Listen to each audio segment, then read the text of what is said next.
certain amount of regulation is good. That's right. The problem is they don't stop. I would be out of business. With every phone call, there came some more bureaucratic red tape. These people say laws, endless rules, strangle them. They're tyrants. I believe they are. Underpaid government functionaries. Tyrants, man. I call these regulators little emperors. They justify their existence, John, Exactly. by creating regulations. Even Marty the magician is regulated. I got into being a full-time magician just because I thought, how can I be regulated as a magician? That's he can't get out anymore. Too bad. Marty's entertained kids for 30 years, and like many magicians, he uses a rabbit. Casey, a big hand!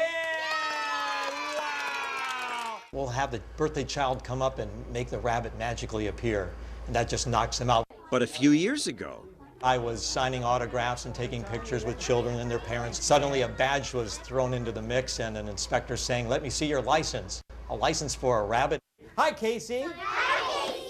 She said, from now on, you cannot use your rabbit until you fill out paperwork, pay the $40 license fee. We'll have to inspect your home. Your home? I am subject to surprise inspections of my home. And she's not embarrassed, right? No, she is very serious about this. apparently Marty was in violation of the Animal Welfare Act.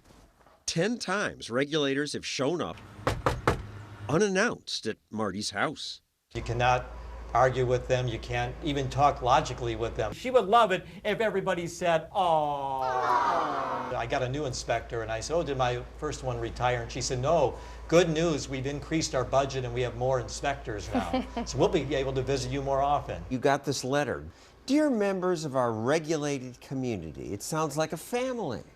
Yeah, unfortunately, it's a community I don't want to really be a part of. They actually wanted a comprehensive written disaster plan detailing everything I would do with my rabbit in the event of a fire, a flood, a tornado, an ice storm. There are 20 possible disasters they list. An intentional attack, animals escape, tornado, hurricane, blizzard.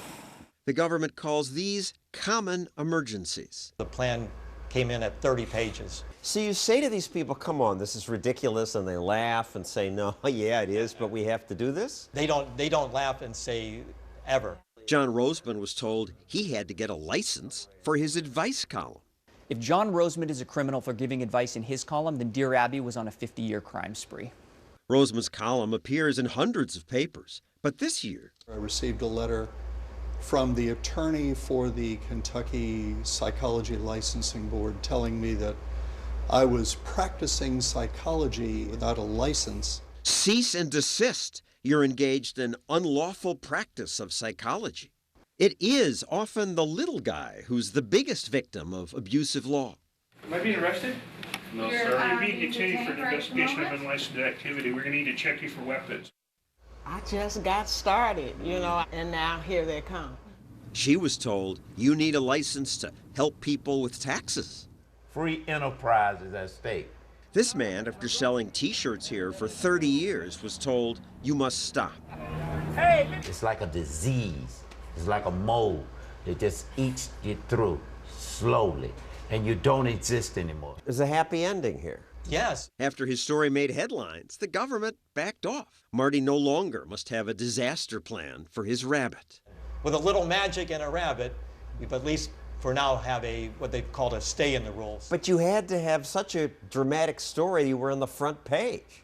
Most victims of big government suffer in silence, but these people fought back. These regulators really do believe that they're making the world a better place, when if you listen to all of these stories, we are making the world a better place. Some may never win, but it's great that they fight. It's good to be in this room with other people. Yeah, it's good to be here together. We're not the only ones. They are the good news.